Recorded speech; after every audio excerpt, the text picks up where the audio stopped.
नमस्कार, मैं डॉक्टर बबीता काजल चौधरी बल्लू राम गोदारा राजकीय कन्या महाविद्यालय श्री गंगानगर के हिंदी विभाग से महाराजा गंगा सिंह विश्वविद्यालय बीकानेर के पाठ्यक्रम के अनुसार बीए, बीएससी होम साइंस और बीकॉम प्रथम वर्ष के सामान्य हिंदी के अंदर हम बात कर रहे थे अनुवाद की। अनुवाद पर इससे पहले 4 कक्षाएं हो चुकी हैं, आज 5वीं कक्षा है।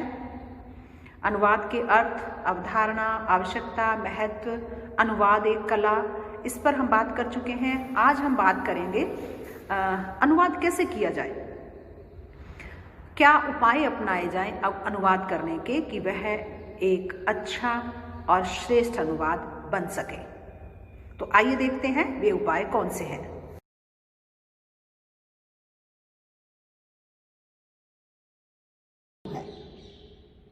अब प्रश्न ये है कि अनुवाद को कैसे किया जाए, कौन कौन से उपाय अपनाए जाएं।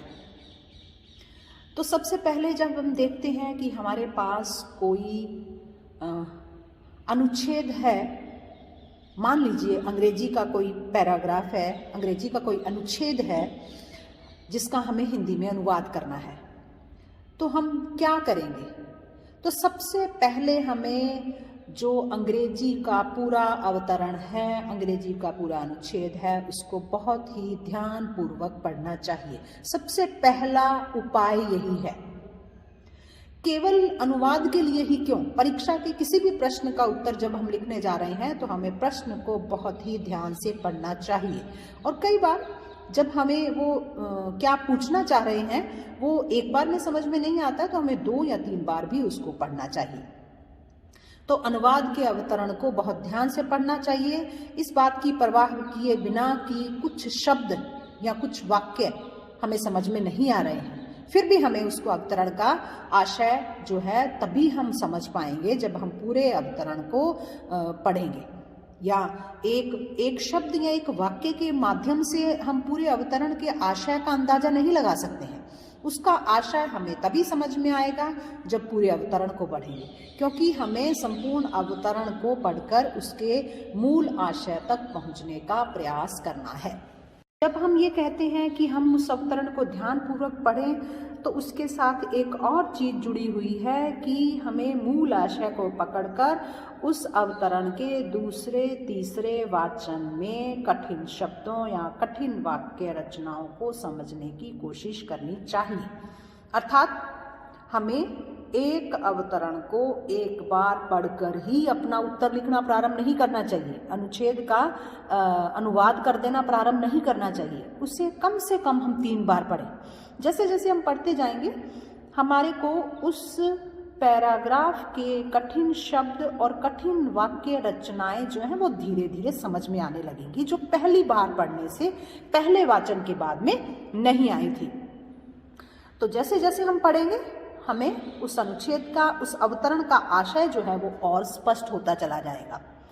अब जब हम अंग्रेजी भाषा से हिंदी भाषा में अनुवाद करते हैं तो अंग्रेजी भाषा के अवतरण का मूल आशय समझ लेने के बाद यह विचार करना चाहिए कि इस संपूर्ण आशय को हिंदी भाषा के अपने मुहावरे में, अपनी अभिव्यक्ति शैली में कैसे व्यक्त किया जा सकता है। एक स्टेप था उसके मूल आशय को समझना, पहला स्टेप था, पहला चरण था अवतरण के मूल आशय को समझना। हमने उसे ध्यानपूर्वक पढ़ा, उसे 3 बार पढ़ा, 4 बार पढ़ा, धीरे धीरे वो उसकी चीजें, उसका आशय हमारी पकड़ में आने लगा।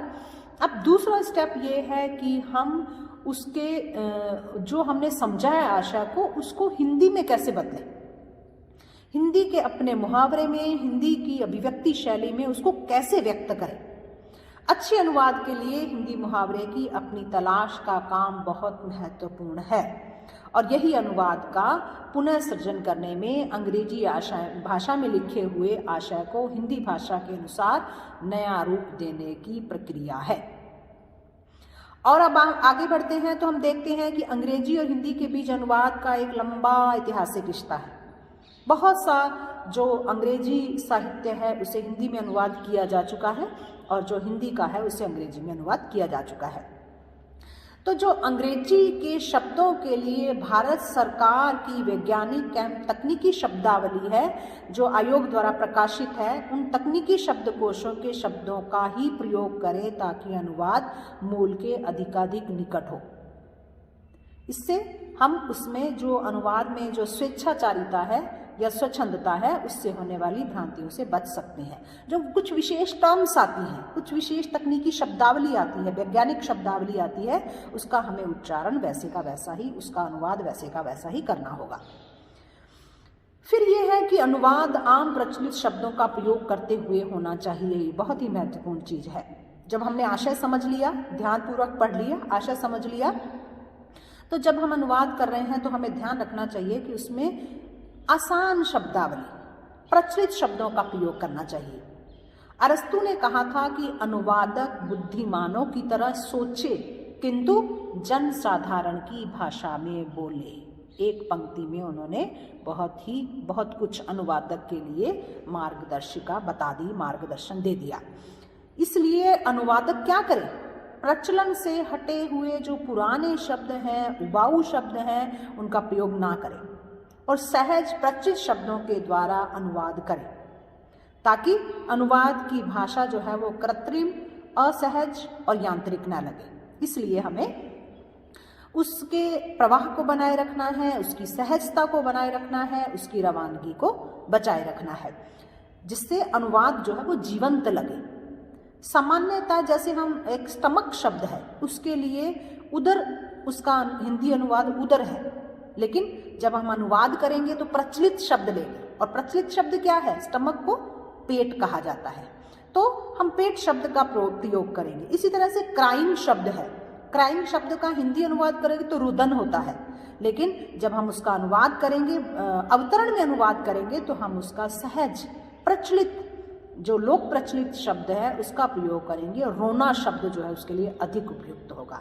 इसलिए इस तरह से हम जो है अनुवाद करते समय प्रचलित भाषा का प्रयोग करें, अपनी बुद्धिमत्ता दिखाते हुए, अपनी विद्वता दिखाते हुए जटिल और बहुत भारी भरकम शब्दों का प्रयोग करने से हमें बचना चाहिए। आज के लिए इतना ही। अगली कक्षा में अनुवाद के कुछ उपाय, उन पर हम फिर से चर्चा करेंगे। अनुवाद कैसे किया जाए, शेष उसके जो चरण हैं, उसके जो उपाय हैं, उसके जो तरीके हैं, उन पर चर्चा करेंगे अगली क्लास में। आज के लिए इतना ही। धन्यवाद।